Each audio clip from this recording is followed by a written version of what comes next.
what I'm saying here is when for years now we've been having to watch what we say. And then on the left wing, and we'll just say the uniparty or the establishment, they get to say Orange Man bad forever and then not expect something like what happened to happen. Now, I'm not blaming what the person did on any one individual because obviously it takes a psychopath to do something like this. But what I'm saying, it's kind of like, let's say the Democratic Party has been saying for 8 years that Trump likes to steal oranges because he's an orange man and orange man bad. Trump's a serial orange taker. He steals oranges every time. He's a threat to orange shipments. Every time you see him at a rally, he's talking about encouraging people to steal oranges. He's encouraging people that the oranges are theirs and they don't belong to anybody else. Now you set up the situation where if somebody walking down the street who doesn't like Trump sees him with a bag of oranges, they're just like, look, he's doing exactly what they said. He's inciting orange stealing. He's stealing oranges himself. I'm so sure that he's stealing these oranges. I gotta put a stop to it.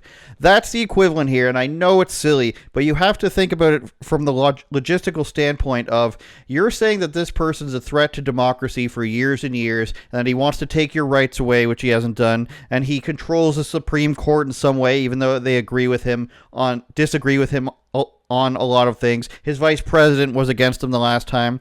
He's a threat to democracy. He's harmful. Words are violence, by the way. We're throwing that one in. Words are violence. They don't want you to exist if you're transgender. They don't want you to exist if you're gay. If you're a woman, they want to take away all your rights.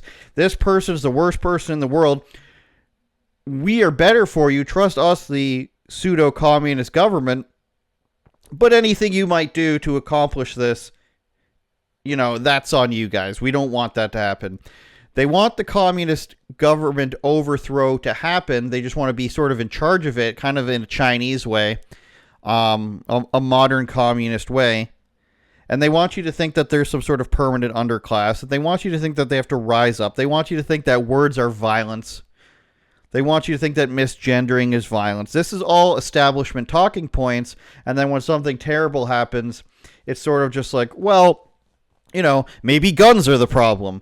I think it's quite clear to anyone who has paid attention to anything, and Lewis, I'll let you jump in now, that the rhetoric of calling your foe, your political foe, evil, a Nazi, sexist, anti-gay, USA go away, person who takes advantage of other people sexually, calling your opponent this constantly, when you could argue that the person who he's running against does have the sex crimes. Calling your opponent this constantly is going to result in at least, I'm going to say, 10% of the population taking this super seriously, and then you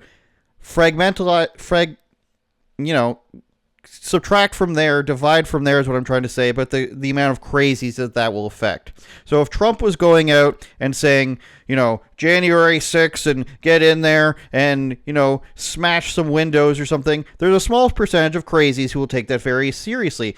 But he said, march peacefully, and they say that's evil. Compared to what they say, when go and march peacefully is considered evil on one side, and then the other side is Nazi, rapist, destroying democracy, taking all your rights away, and that's not somehow inciting anything. It's hard for me to take anyone seriously, even more so than I already didn't take them seriously, when they say, oh, I didn't know this was coming. I didn't see anything like this.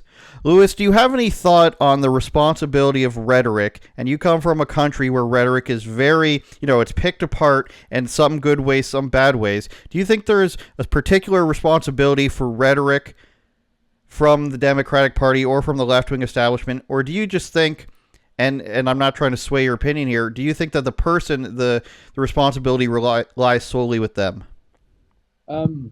So here's my view on it. If you keep saying to the public that this particular person is literally like the Austrian painter and that he is a threat to democracy, and if you keep pumping this out for years and years, even when this person isn't in office, he hasn't taken power and is just running as a nominee, you are going to get someone who's going to take it so seriously that they feel like they need to be almost like a martyr for some sort of cause that the the establishment media just want to take up and paint. So I come from, of course, Britain, where, like you mentioned, rhetoric is very, very serious over here, where you can be jailed and, well, not jailed necessarily, but sued, the minimal, for giving rhetoric that could be deemed, I don't know, either offensive or, I don't know, to the bone, really, to how to put it bluntly. And so here, if you make a mistake like that, it's pretty serious. There was a BBC radio presenter recently who mentioned about maybe Biden should commit this incident on Trump because he's a threat to national security. He claims it was satirical, but it's been resurrected again. And this particular presenter has gone a bit quiet because he's realized that he's messed up. Now, here's my view. I don't think it's wise for the media establishment to keep saying that this man is like the Austrian painter just because he has different ideas on how to run the country. Look, I get it. Trump's the outsider. He always has been. He doesn't have to do this. He could be on a golf course or some sort of lovely resort that he can buy out and just sit around, drink, eat Big Macs all day and just not care. He doesn't have to do this, but he does it because he loves the country. I genuinely believe that. And he seems very sincere when he says it. So when I see that, and I see the mainstream media blob from not just the United States, but Canada, the UK, and other places in Europe, attack and demonize him, and after this incident, turn around and say, yeah, you know what, popping noises instead of actual shot noises whizzing past. Oh, and he fell to the ground. To me, that just screams that they almost wish that a different outcome had occurred. And it's sickening, it's disgusting, and it shows that if you're on the side of the media or on the side of the establishment, then I'm sorry, but you're the enemy of the people, and that's it. And that's what I truly believe. Turn it up, Jordan.